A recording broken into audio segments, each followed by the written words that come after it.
প্রতারণার মাধ্যমে অর্থ আত্মসাতের মামলায় আফসের শর্তভঙ্গের অভিযোগে জনপ্রিয় গায়ক মাইনুল আহসান নোবেলের জামিন বাতিল করে তাকে কারাগারে পাঠানোর নির্দেশ দিয়েছেন আদালত।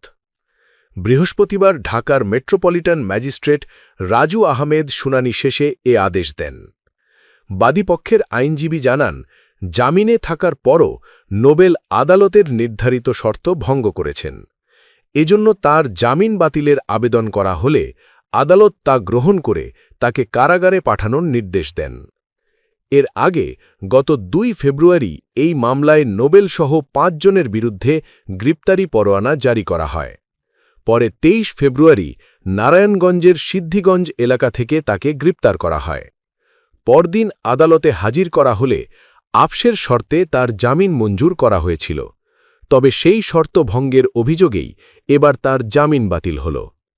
মামলার অভিযোগ অনুযায়ী আনোনিয়া শবনম রোজ নামে এক তরুণীর সঙ্গে প্রেমের সম্পর্ক গড়ে তুলে বিয়ের প্রলোভন দেখিয়ে ২০২৩ সালের অগস্ট থেকে ২০২৫ সালের জুন পর্যন্ত প্রায় ১৩ লাখ টাকার বেশি অর্থ আত্মসাৎ করেন নোবেল।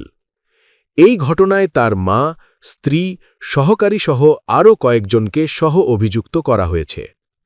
তদন্ত শেষে পুলিশ ব্যুরো অব ইনভেস্টিগেশন বা পিবিআই অভিযোগের সত্যতা পাওয়ার কথা জানিয়ে আদালতে প্রতিবেদন জমা দেয়।